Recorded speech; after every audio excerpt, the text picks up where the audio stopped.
오늘 우리에게 주신 하나님의 말씀은 사무엘상 3장 19절에서 21절 말씀입니다. 사무엘이 자라매 여호와께서 그와 함께 계셔서 그의 말이 하나도 땅에 떨어지지 않게 하시니 단에서부터 브엘세바까지의 온 이스라엘이 사무엘은 여호와의 선지자로 세우심을 입은 줄을 알았더라. 여호와께서 실로에서 다시 나타나시되 여호와께서 실로에서 여호와의 말씀으로 사무엘에게 자기를 나타내시니라. 오늘 이 말씀에 많은 은혜 받으시기 바랍니다.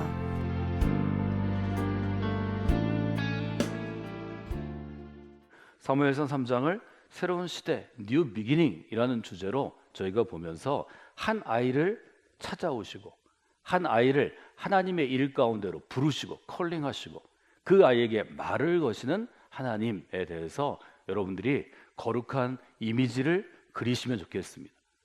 하나님의 이미지를 그리는 것은 거룩한 상상력을 갖는 것입니다. 상상력은 생각의 땅에서 시작됩니다. 생각의 나무로 자라납니다. 그리고 놀라운 열매를 맺게 됩니다. 그 시대에 대해서 사무엘상 3장은 우리에게 눈에 보이듯이 상상력을 발휘할 수 있듯이 써가고 있습니다. 그 시대는 어떤 시대였나요? 그 시대는 2절 엘리의 눈이 점점 닫혀져 가는, 어두워져 가서 잘 보지 못하는 시대였습니다. 하나님은 그 시대 가운데 한 타이밍에 사무엘을 찾아오십니다. 사무엘을 언제 찾아오셨나요? 엘리가 자기 처소에 누워 잘 때입니다. 2절에 보면 엘리가 자기 처소에 누워 있고, 사무엘은 어디에서 자나요? 3절에 보시면 하나님의 궤가 있는 여호와의 전 안에 누웠더니, 지금 엘리 시대 가운데 하나님의 궤를 책임질 사람은 엘리 자신입니다. 근데 엘리는 따뜻한 자기 방의 침상에 누워 있고 하나님의 궤 옆에는 어린아이 사무엘이 누워 있습니다. 상징적이지 않나요? 그 시대를 책임지던 사람이 이 성전에 나와 기도하고 여기서 처리하고 어떤 일이 있으면 이 자리를 지켜야 하는 것입니다. 여러분이 그 자리를 지키는 분들이 되시기를 원합니다. 이것은 아이에게 전가할 수 있는 일이 아닙니다. 아직은 준비되지 않은 아이, 아직은 하나님을 경험하지 못한 아이, 아직은 시대를 책임질 수 없는 아이들에게 어떻게 이 책임을 전가할 수 있습니까? 내가 좀 힘이 들어도, 내가 좀 아파도, 내가 좀 눈이 어두워서 보이지 않아도 오히려 여호와의 궤 옆에서 자고 먹고 그리고 그 자리에 있으면서 하나님을 향하여, 시대를 향한 하나님의 마음을 구해야 하는 것입니다. 여러분이 점점 나이 들어가고 눈이 어두워지고 귀가 멀어지고 정말 힘이 없어도 정말 하나님의 역사가 필요한 때는 이 자리에 나와서 이 자리를 지키는 분들이 되시기를 주님의 이름으로 축원해 드립니다. 엘리가 누워 있었지만, 엘리가 눈이 다쳐갔지만, 엘리는 자고 있었지만 3절에 이렇게 써 있죠. 하나님의 등불은 아직 꺼지지 아니하였으며. 여러분 2절과 3절을 가만히 보면 지금 이 타이밍, 하나님이 아이를 부르신 이 타이밍이 엘리의 눈은 어두워가고 엘리는 잠이 들었지만, 점점 꺼져가지만, 점점 쇠퇴해가지만, 점점 죽어가지만 하나님의 등불은 아직 꺼지지 아니하였다고 쓰고 있습니다. 만약에 영상으로 만들 수 있는 시대였다면 빛과 어두움이 대조가 됐을 것입니다. 글의 시대였기 때문에 문자로 나타내야 되기 때문에 문자를 읽을 때는 독자, 읽는 사람에게 거룩한 상상력이 발휘돼야 합니다. 문제는 아이 사무엘의 영적인 상태였습니다. 하나님이 이 아이를 아무리 부르셔도 이 아이가 그 하나님의 부르심을 알아듣는 것은 쉬운 일이 아닙니다. 이것은 훈련이 필요한 일입니다. 이것은 누군가 하나님의 경험, 하나님의 부르심을 경험한 사람이 그에게 가르쳐 주어야 합니다. 알려주어야 합니다. 이 아이가 준비되어 있어야 합니다. 우리가 잘 아는 사무엘상 3장 1절로부터 9절까지에 하나님은 이 아이를 부르시고 이 아이는 하나님의 음성을 알지 못해서 엘리에게 뛰어가고 엘리는 자다 깨어나서 딴소리하고, 이 장면이 계속 반복된다는 것을 아십니까? 그게 이 시대의 비극이었습니다.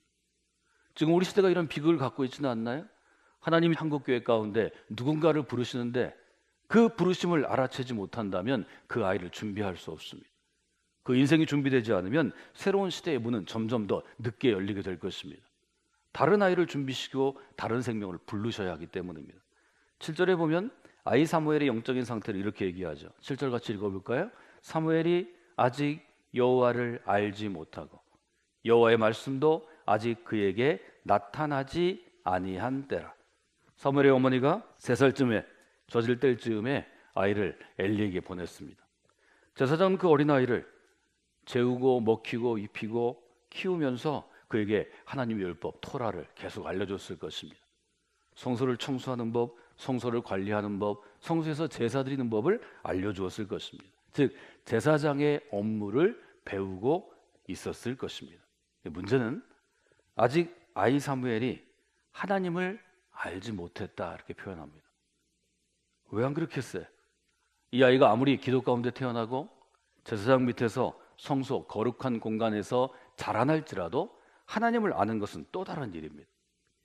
교회에서 자고 먹고 교회에서 오랜 시간을 보냈다고 해서 하나님을 아는 것이 아닙니다. 그래서 이 아이 어린 사무엘의 상태를 사무엘은 아직 여호와를 알지 못했다 이렇게 기록하고 있습니다.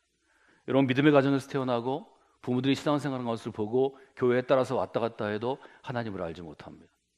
이 아이들에게는 개인적인 하나님 체험, 하나님 경험이 있어야 합니다. 이 아이 스스로 하나님의 부르심을 경험해야 합니다. 하나님이 부르실 때 그 하나님의 부르심에 지금 사무엘처럼 제가 여기 있습니다. 주의 종이 여기 있습니다. 말씀하옵소서 응답해야 합니다. 여러분이 믿음의 부모로서 아이들을 적어도 아이들이 집을 떠날 때까지 대부분 18살 얘기하는데요. 대학교에 가서 집을 떠날 때까지 혹은 대학교에 다니고 직장을 나가는 20대 중반까지 여러분이 아이의 인생을 책임지고 있을 때 맡고 있을 때 여호와를 아는 인생으로 변화시켜야 합니다. 그것이 부모의 책무입니다. 그것이 교회의 책무입니다. 이 일을 해야 그 시대가 어두워지지 않습니다. 이 일을 해야 그 시대에 하나님의 말씀의 등불이 꺼지지 않습니다. 이 일을 해야 하나님의 역사가 중단되지 않습니다. 또 하나 이 사무엘의 상태는 어떤 것인가요? 여호와의 말씀이 아직 사무엘에게 나타나지 아니하였습니다. 이것도 생각해 볼 필요가 있죠. 교회 안에 있지만 제사장 밑에 있지만 믿음의 부모 밑에 있지만 말씀을 체험할 때가 있다는 거죠.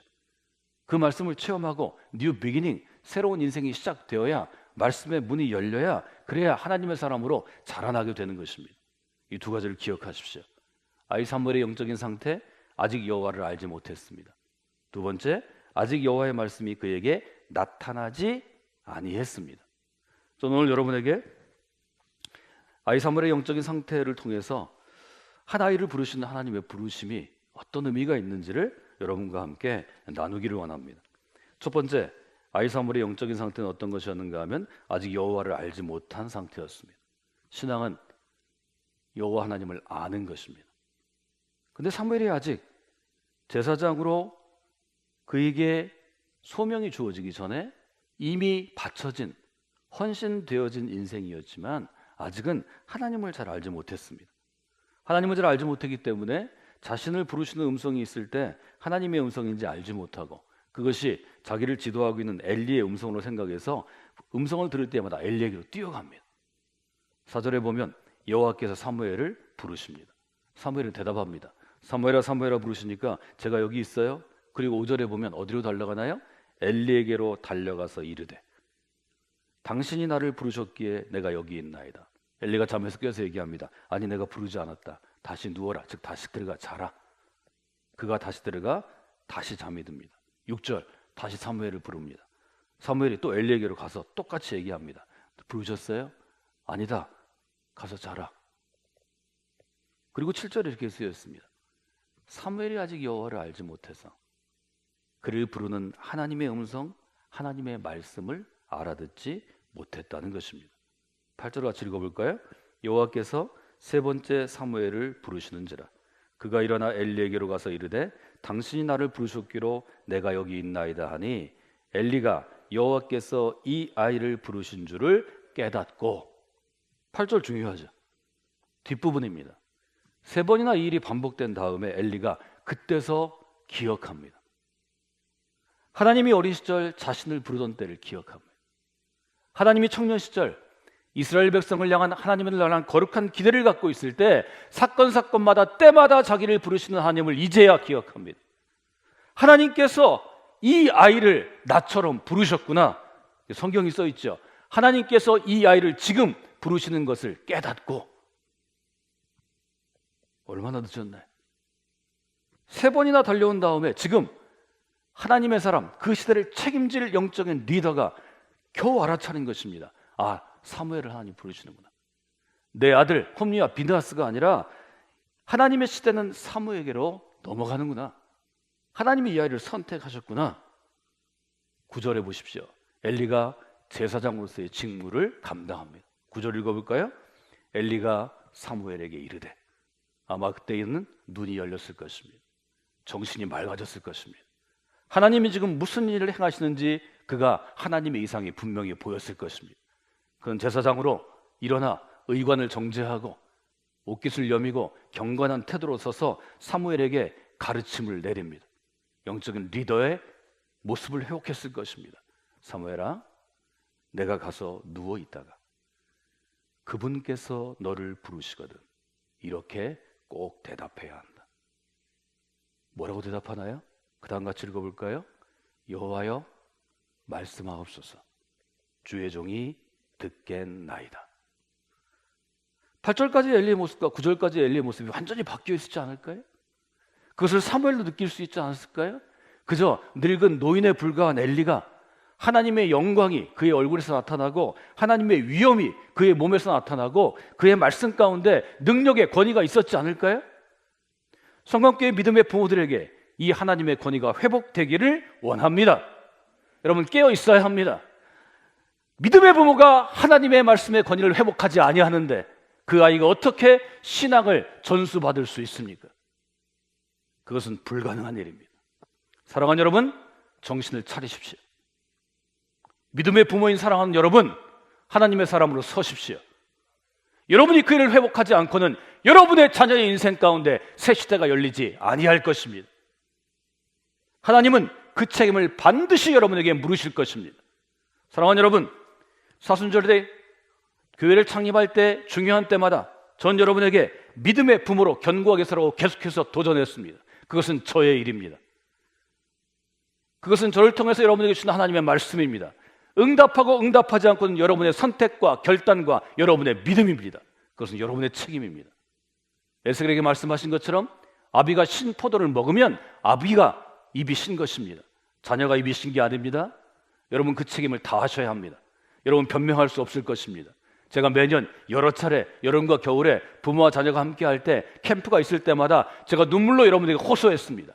그 타이밍을 놓쳐서는 아니 됩니다. 그것은 여러분의 책임입니다. 그것은 믿음의 방기입니다. 그 시대는 어두워지는 것입니다. 여러분 정신을 차리십시오. 깨어 있으십시오. 위기 가운데도 깨어 있지 못하면 그는 어리석은 자입니다. 그는 심판받을 자입니다. 그는 멸망을 피하지 못할 것입니다. 하나님께서 아주 분명하게 말씀하시는 것입니다. 저는 이 구절 옆에 이렇게 적었습니다. 영적인 민감성을 유지해야 합니다. 여러분 교회에서 나이가 들었다는 것, 교회에서 늙어간다는 것, 교회에서 어떤 직책을 갖고 있다는 것, 여러분 그것은 대접받는 자리가 아닙니다.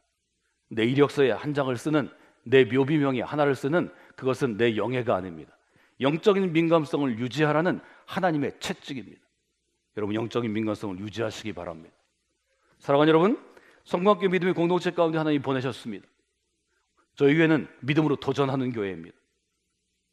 대충 교회 다니다가 죽으라는 교회가 아닙니다. 영적으로 깨어서 훈련받고 쓰임받는 인생으로 달아 없어지라고 도전하는 교회입니다. 성광교회 믿음의 공동체에서도 영적인 민감성을 유지할 수 없다면 영적인 희망이 적어지는 것은 아닐까요? 여러분 영적인 민감성을 유지하십시오. 영적인 민감성을 유지하고 여호와를 아는 사람으로 사셔야 합니다. 믿음의 부모가 하나님을 잘 아는 사람으로 살아야 내가 아는 하나님을 아이들에게 전해줄 수 있습니다. 그것이 이스라엘 부모들에게 부과하신 영적인 책임이었습니다. 그 책임을 감당하는 여러분이 되시기를 원합니다. 두 번째로 하나님의 부르심에 대해서 여러분이 생각할 두 단어가 있습니다. 하나는 개인적이라는 단어입니다. 하나님의 부르심은 개인적으로 우리에게 다가옵니다. 개인적이란 말은 어떤 것인가요? 하나님이 한 사람을 부르신다는 것입니다. 하나님이 여러 사람을 부르시고 성광교회 교회 공동체를 부르셔도 나 개인이 체험할 때는 하나님이 내게로 가까이 다가오시는 것으로 분명하게 체험되는 것입니다. 사무엘을 부르실 때 하나님 어떻게 부르시나요? 이스라엘의 모든 사람들아 이렇게 부르시지 않습니다. 10절 어떻게 시작되죠? 함께 읽어볼까요? 여호와께서 임하여서서 전과 같이 사무엘아 사무엘아 부르시는지라. 이 부분에 여러분 어떻게 제목을 붙일 수 있나요? 어떻게 묵상의 꼭지를 따낼 수 있나요? 저녁에 이렇게 썼습니다. 이름을 부르시는 하나님. 하나님 여러분 어떻게 부르셨나요? 여러분 개인적으로 하나님 부르심의 체험이 분명합니까? 여러분 반드시 기억해내야 합니다. 하나님이 여러분을 개인적으로 부르신 때가 분명히 여러 번 있었을 것입니다. 그 중에 한 번 여러분이 응답했을 것입니다. 그래서 이 자리에 오게 된 것입니다. 우리가 어떻게 이렇게 믿음을 가진 사람이 됐나요? 새벽에 집중해서 기도할 때 제가 일어나는 시간은 새벽 2시 반에서 3시 사이입니다. 그때 일어나서 원고를 쓰기 시작합니다. 5시가 돼야 원고가 맞춰지고 그 사이 한 페이지 한 페이지 제가 SNS를 통해서 원고를 작성하는 저희 목회자에게 보내고 화면 자료를 만들어서 튀어 올라와서 제가 설교합니다. 제가 그렇게 하는 이유는 뭘까요? 지금 임하는 하나님의 말씀을 제가 좀 붙잡기를 원하기 때문입니다. 그 하나님의 말씀을 여러분이 민감하게 지금 같이 나누기를 원하기 때문입니다. 일주일 전에 밥을 할 수도 있습니다. 아니요, 한 달 전에 냉동밥을 사다 놓을 수도 있습니다. 렌즈에 돌리면 1분 30초면 먹을 수 있는 따뜻한 밥이 됩니다. 2시간 전에 일어나서 쌀을 씻고 물에 불리고 30분 전에 물을 안 치고 밥을 하는 것과 그 밥이 무슨 차이가 있나요? 과학적으로 영양분에는 차이가 없을 수 있습니다. 그러나 밥을 먹는 사람은 무언가 다른 것을 민감한 사람은 느낄 수 있지 않을까요? 사랑하는 여러분, 하나님이 여러분을 개인적으로 부르실 때가 있습니다. 창세기에 보시면 아담과 하나님이 깊은 관계를 갖는 때가 3장입니다. 여러분이 아시는 것처럼 잘못을 저지릅니다. 하나님이 금하신 열매를 따먹습니다. 그때 하나님이 갑자기 나무가 쪼개지고 벼락이 떨어지고 불이 떨어지게 그런 일이 있지 않습니다. 창세기 3장 9절에 가시면 하나님께서 굉장히 부드럽게 아담을 부르십니다. 아담아, 내가 어디에 있느냐? 아담아, 지금 내가 어디에 있어? 여러분은 그 부르심에 예, 제가 여기 있습니다. 한마디만 하시면 됩니다. 그것을 개인적이라고 부르는 것입니다. 이런 개인적인 관계를 가지면 어떤 열매가 주어지는가 하면 친밀함이라는 열매가 주어집니다. 마음이 가까워지는 것입니다. 정신이 가까워지는 것입니다. 관계가 밀접해지는 것입니다. 성경 공부에 원투원이라는 성경 공부를 우리가 합니다. 1대1 성경 공부죠. 1대1로 할 때 그 성경 공부가 잘 되면 어떤 장점이 있습니까? 성경을 인도하는 자와 배우는 자가 아주 가까워집니다. 마치 바울과 디모데처럼 영적인 아버지와 아들처럼 너무 가까운 사이가 돼서 아주 좋은 관계를 유지합니다. 그 관계를 우리가 뭐라고 부르냐면 인격적인 관계로 부릅니다. 성경을 인도하는 사람은 성경을 배우는 사람을 하나님이 주신 귀한 선물로 천하보다 귀한 생명으로 하나님께서 이 사람을 통해서 새로운 시대를 여시는 사람으로 기대하며 그를 바라봅니다. 말씀을 배우는 자는 말씀의 인도자 앞에서 마치 주님을 보는 것처럼 그를 존중하고 그에게 순종하고 말씀을 배워갑니다. 이것이 개인적이고 인격적인 관계입니다. 하나님의 부르심은 여기에 특징이 있습니다. 성곽계 믿음의 공동체는 이 경험을 아이들이 10대가 되기 전, 10살 이전의 어린아이들, 10대의 시절, 20대에 경험하도록 최선을 다해서 노력합니다. 여러분이 그 노력에 쓰임받는 분이 되시길 원합니다. 그 노력을 위해 기도하는 분이 되시기를 원합니다. 노력하는 귀한 하나님의 사람들을 후원하고 지원하는 분들이 되시기를 원합니다. 이것은 제 어린 날의 경험으로부터 시작된 것입니다. 저는 아주 어린 시절 회심을 경험했습니다. 그 하나님의 부르심은 저에게는 아주 뜨거운 것이었습니다. 집회를 통해서 하나님께서 저희들을 부르시는 때가 1년에도 여러 차례 있었습니다. 집회가 끝나고 저희는 그저 저희를 지도하는 목사님도 안 계시고 전도사님도 안 계시고 신학생도 없을 때인데 아이들끼리 모여서 10대 청소년들끼리 모여서 집회 후에 한 달, 두 달씩 철야 기도를 우리끼리 했습니다. 그 중에 누군가는 찬송을 인도하고 누군가는 성경을 읽고 누군가는 개인의 체험을 얘기했습니다. 우리끼리 부흥회를 한 거죠. 성광교회 유스 컨퍼런스 이후에 후 집회는 그렇게 시작된 것입니다. 놀라운 역사가 그때도 임했습니다.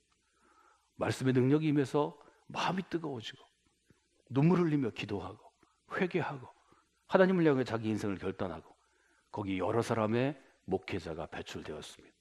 그 중에 한 사람이 저입니다.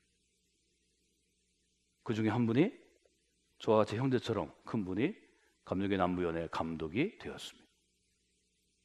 놀라운 일이 수십 명의 아이들이 모여서 기도하고 찬양하고 놀기도 하고 교제하고 나가서 어떤 봉사의 일을 감당하는 가운데 일어나게 된 것입니다. 그때를 돌아보면 저는 깨닫습니다. 우리 중에 우리를 지도할 만한 부모 또래 믿음의 사람들, 성직자가 없었습니다. 그저 우리 빨리 교회에서 집으로 가라고 흩어내는 어른들이 있었을 뿐입니다. 그때도 계속해서 모였습니다. 그때 모인 놀라운 역사가 지금 한국교회 부흥의 시대를 가져왔다고 저는 생각합니다.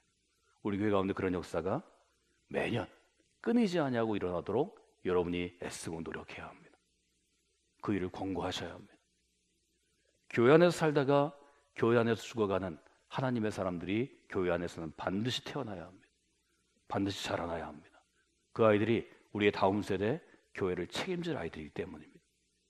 여러분의 자녀들을 그렇게 기르시는 부모가 되시기를 주님의 이름으로 축원해 드립니다.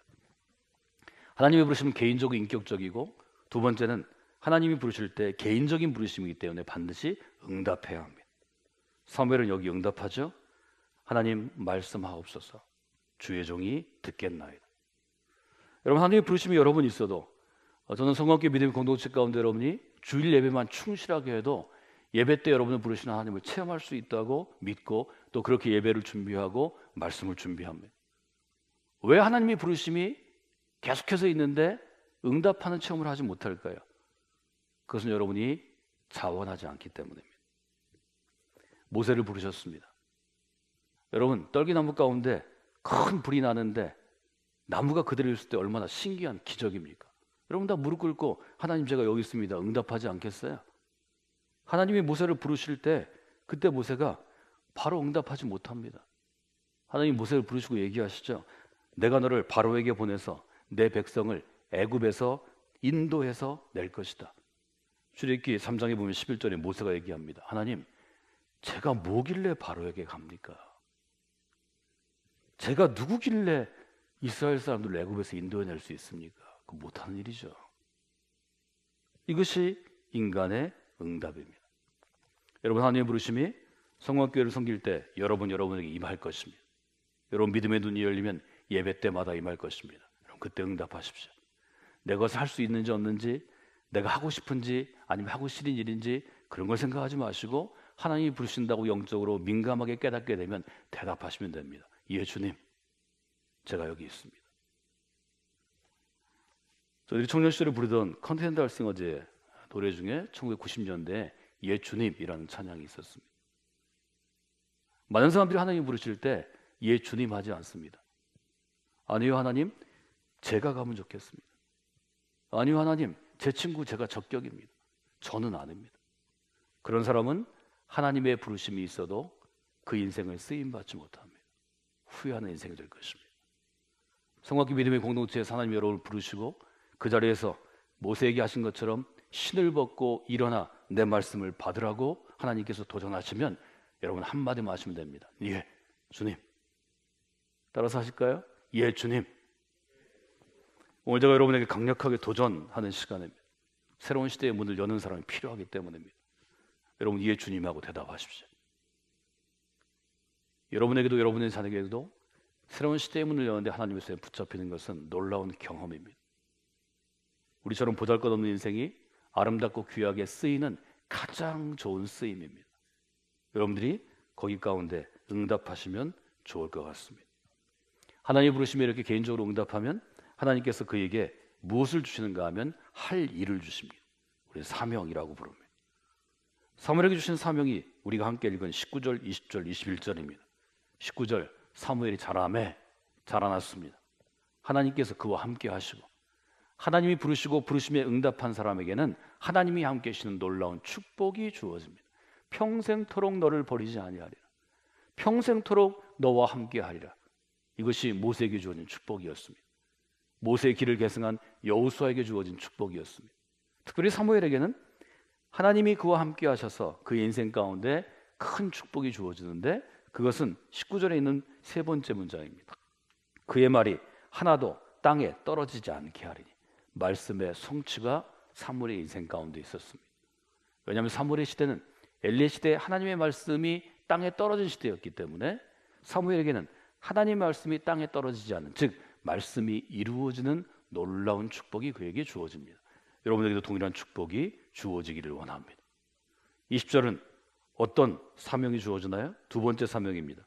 단에서 브엘세바까지, 우리로 얘기하면 할라에서 백두까지 나라 전체 온 이스라엘이 사무엘이 여호와의 선지자로 세우심을 입은 줄을 알았더라. 여러분 인생에서 제일 행복한 것은 제가 인정받는 것이라고 말씀드렸습니다. 제가 성공교회 목사로 사역할 때에는 여러분이 저를 목사님으로 인정할 때 제가 제일 행복합니다.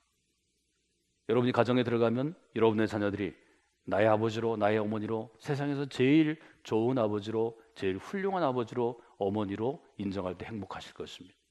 직장에서 인정받을 때 행복한 것입니다. 이스라엘 백성들의 인정을 받는 인생이 되었습니다. 엘리는 어떻게 됐나요? 40년 동안 그가 정말 최선을 다해서 노력했지만 말년에 그의 아들들의 타락으로 말미암아 백성들에게 비난받고 버림을 받는 인생이 됩니다. 사무엘은 이스라엘 백성들의 인정을 받는 사람으로 살아갑니다. 세 번째 21절은 어떻게 되어 있나요? 여호와께서 실로에서 다시 나타나시며 실로에서 여호와의 말씀으로 사무엘에게 자기를 나타내시니라. 이제 사무엘은 하나님의 말씀으로 소통하는 존재, 말씀으로 계시하시는 경험들을 평생 하게 됩니다. 사무엘은 엘리가 제사장으로 있던 것과는 달리 제사장 플러스 something, 또 다른 직분이 주어지는데 그것은 선지자로서의 직분이었습니다. 선지자는 우리가 예언자로 부르게 되는데요, 사실 같은 의미로 쓰고 있습니다. 예언자는 어떤 의미를 갖고 있나요? 성서대에서 제가 예언서를 강의할 때 말씀드린 것처럼 예언이란 하나님의 말씀을 맡은 것입니다. 엘리 시대의 문제는 하나님의 말씀을 맡은 자가 하나님의 말씀을 맡고 있지 않은 것입니다. 텅 비었습니다.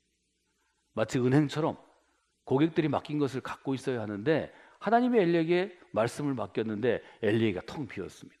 말씀을 공급받을 데가 없습니다. 그래서 하나님은 사무엘에게 말씀을 맡겨주시고 말씀이 필요할 때마다 꺼내어 백성에게 공급하도록 전해주십니다. 사랑하는 여러분, 성광교회 믿음의 공동체가 그런 교회가 되기를 원합니다. 이 자리에서는 하나님의 사람들이, 교회에서 목회하는 목회자와 사역자들이 하나님의 말씀을 맡겨주신 것들이 풍성하게 꺼내서 계속해서 열매 맺어서 필요한 사람에게 언제나 꺼내줄 수 있기를 원합니다.